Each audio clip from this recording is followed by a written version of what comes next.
ओम शांति। ओम शांति। आज हम अव्यक्त वाणी के नेक्स्ट टॉपिक पे बात करेंगे, जिसमें हम 18/6/1969 की अव्यक्त वाणी पे चर्चा करेंगे, उसका सार पढ़ेंगे। और आप भी कंटिन्यू इस चैनल से जुड़े रहे और पिछली जितनी भी हमने अव्यक्त वाणियों की वीडियो अपलोड की हैं वह ज़रूर देख कर आए। आज हम स्टार्ट करते हैं। पार्टियों के साथ बाबा आज की जो वाणी चला रहे हैं वो पार्टियों के साथ क्या उनका था पाठ, उसके बारे में बात करेंगे। तो यहाँ पे फर्स्ट पाठशाला में जाते हो, बाबा पार्टियों से मुलाकात कर रहे हैं, उसके बारे में पार्टियों के साथ जो भी डिस्कशन होता है बाबा का, उसके बारे में बाबा बता रहे हैं कि पाठशाला में जाते हो। पाठशाला का पहला पाठ क्या है? अपने को मर्जीवा बनाना। मर्जीवा अर्थात देश से, मित्र संबंधियों से, पुरानी दुनिया से मर्जीवा। यह पहला पाठ पक्का कर किया है। संस्कार से मर्जीवा नहीं हुए हो। जब कोई मर जाता है तो पिछले संस्कार भी खत्म हो जाते हैं, तो यह भी पिछले संस्कार क्यों याद आने चाहिए, जबकि जन्म ही दूसरा, तो पिछली बातें भी खत्म होनी चाहिए। ये पहला पाठ है मर्जीवा बनने का, वह पक्का करना है। पिछले पुराने संस्कार ऐसे लगने चाहिए जैसे कोई के थे, हमारे नहीं। पहले शूद्रों के थे, अभी ब्राह्मणों के। तो पुराने शूद्रों के संस्कार नहीं होने चाहिए। पराये संस्कार अपने क्यों बनाते हो? जो पराये चीज को अपना मानते हैं उनको क्या कहेंगे, छोर? तो यह भी चोरी क्यों करते हो? यह तो शूद्रों के संस्कार हैं, ब्राह्मणों के नहीं। शूद्र की चीज को ब्राह्मण स्वीकार क्यों करते हैं?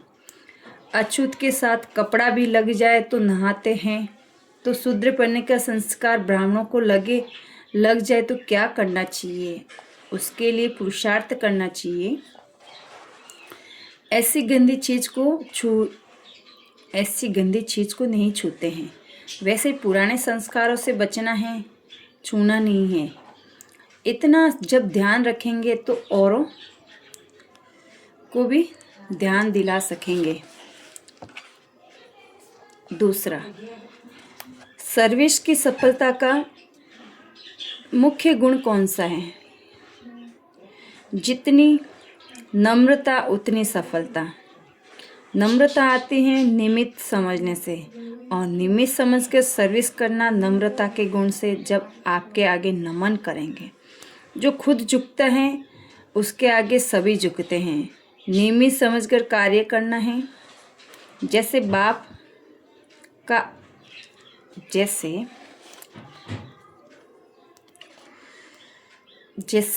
बाप शरीर का आधार निमित्त मात्र लेते हैं, वैसे आप समझो कि निमित्त मात्र शरीर का आधार लिया है। एक तो शरीर को निमित्त मात्र समझना है, दूसरा सर्विस में अपने को निमित्त समझना है, तब नम्रता आएगी। फिर देखो सफलता आपके आगे चलेगी। जैसे बाप दादा टेम्परेरी देह में आते हैं, ऐसे देह को निमित्त आधार समझो। बाप दादा की देह में तो अटैचमेंट होती है क्या? आधार समझने से अधीन नहीं होंगे। अभी इस देह के अधीन होते हो ना, फिर देह को अधीन करेंगे। गायन है ना, दृष्टि से सृष्टि बनती है। कौन सी सृष्टि बनती है और कब बनती है? दृष्टि और सृष्टि का गायन क्यों है? मुख का गायन क्यों नहीं है? संगम पर पहले पहले क्या बदली करते हैं? पहला पाठ क्या पढ़ाते हैं? भाई भाई की दृष्टि से देखो। भाई भाई की दृष्टि अर्थात पहले दृष्टि को बदलने से सब बातें बदल जाती हैं। इसीलिए गायन है कि दृष्टि से सृष्टि है। दृष्टि से सृष्टि बनती है। जब आत्मा देखते हैं तो यह सृष्टि पुरानी देखने में आती है और पुरुषार्थ भी इस मुख्य चीज़ का ही है। दृष्टि बदलने का पुरुषार्थ भी इस मुख्य चीज़ का ही है, दृष्टि बदलने का। जब ये दृष्टि बदल जाती हैं तो स्थिति और परिस्थिति भी बदल जाती हैं। दृष्टि बदलने से गुण और कर्म आपे ही बदल जाता है। यह आत्मिक दृष्टि नेचुरल हो जाए। चौथा, जो संगम पर अपना राजा बनता है वह प्रजा का भी राजा बन सकता है। जो यहाँ अपना राजा नहीं, वह वहाँ प्रजा का राजा भी नहीं बन सकता। संगम युग पर ही तो संस्कार का बीज पड़ता है। यह यहाँ के लिए बीज के सिवाय भविष्य का वृक्ष पैदा नहीं हो सकता। यहाँ बीज न डालेंगे तो फूल कहाँ से निकलेंगे। यह अपना राजा बनने से क्या होगा, अपने को अधिकारी समझेंगे। अधिकारी बनने के लिए उदार चित्त का विशेष गुण चाहिए। जितना उदार चित्त होंगे उतना अधिकारी बनेंगे। पांचवा, ब्राह्मणों का मुख्य कर्तव्य है पढ़ना और पढ़ाना। इसमें बिजी रहेंगे तो और बातों में बुद्धि नहीं जाएगी। तो अपने को पढ़ने और पढ़ाने में बिजी रखो। बाप दादा ने सुनाया है कि मन की वृत्ति और अव्यक्त दृष्टि से सर्विस कर सकते हो।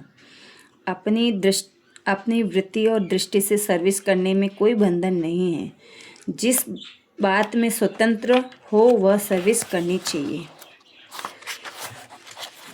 अच्छा, यहाँ पे बाबा ने ये मूल्य यही समाप्त की। पार्टियों के साथ जो बाबा ने डिस्कस किए हैं उसके 5 पॉइंट थे जो हमने आज इस वीडियो के माध्यम से आपके सामने रखे। आगे हम नेक्स्ट वाणी पे नेक्स्ट डे बात करेंगे। ओम शांति।